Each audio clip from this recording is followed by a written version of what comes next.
अस्सलाम वालेकुम वरहमतुल्लाह।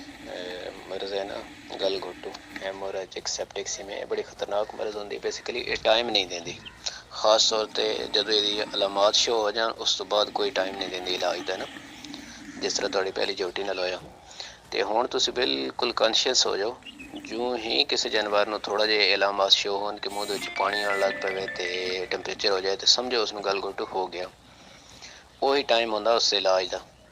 और एक्सिनल के अलावा इसका कोई ट्रीटमेंट नहीं है, चाहे जितनी मर्जी और बाकी टीके लेंदे रहो। अगर टैंपरेचर हो तो एक्सिनल लाना, नाल कीटोजैक्ट ला देना या लॉक्सन ला देना।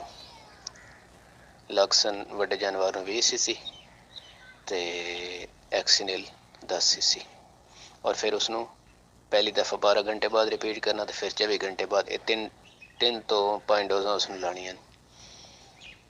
ये उसदा मुकम्मल ट्रीटमेंट है।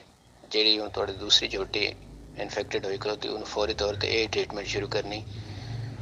ਇਸ ਤੋਂ ਇਲਾਵਾ ਬਾਕੀ ਚੀਜ਼ਾਂ ਦਾ ਉਸਨੂੰ ਕੋਈ ਫਾਇਦਾ ਨਹੀਂ ਹੁੰਦਾ ਇਹ ਹੈ ਕਿ ਜਿਹੜੇ ਬਾਕੀ ਪ੍ਰੈਕਟੀਸ਼ਨਰ ਲੋਕ ਆਉਂਦੇ ਨਾ ਬਾਈ ਸਾਡੇ ਅਮੂਮੀ ਤੌਰ 'ਤੇ ਫਸਟ ਟਾਈਮ ਨਾ ਹੀ ਸਿਚੁਏਸ਼ਨ ਦਾ ਇਲਮ ਹੁੰਦਾ ਅਤੇ ਨਾ ਹੀ ਐਕਸੀਨਲ ਲਾਉਂਦੇ ਨੇ, ਨਾ ਹੀ ਕੋਲ ਹੁੰਦਾ, ਕਿਉਂਕਿ ਕਾਫੀ ਮਹਿੰਗਾ ਇੰਜੈਕਸ਼ਨ ਹੈ। ਇਸ ਵਾਸਤੇ ਤੁਸੀਂ ਖੁਦ ਲਿਆ ਕੇ ਰੱਖ ਲਓ ਅਤੇ ਖੁਦ ਹੀ ਲਵਾ ਲਓ। ਇਹਨਾਂ ਦਿਨਾਂ ਦੇ ਤੁਹਾਡੇ ਸਾਰੇ ਜਾਨਵਰਾਂ ਨੂੰ ਜਿਹੜਾ ਵੀ ਪ੍ਰੋਬਲਮ होना यही होना कन्फर्म है। और ख़्याल आपने ये रखना है कि जब कोई भी जानवर आपका बीमार हो जाए, इस बीमारी का शिकार हो जाए, कोई भी ओरल दवाई उसको नहीं देनी। मुंह के ज़रिए ज़बरदस्ती जो दवाई पिलाई जाती है नाल के ज़रिए वो नहीं पिलानी। इसके अलावा आप अब एक काम और भी कर सकते हैं कि आपके जो सेहतमंद भैंसें या ख़ास तौर पर झोटियाँ हैं ना इसी उम्र की, उनको आप एक्सीड इंजेक्शन 10 cc एहतियाती तौर पर भी लगा सकते हैं। जिसको एक्सीड लगा देंगे उम्मीद है इंशाल्लाह उसको गलघोटू नहीं होगा।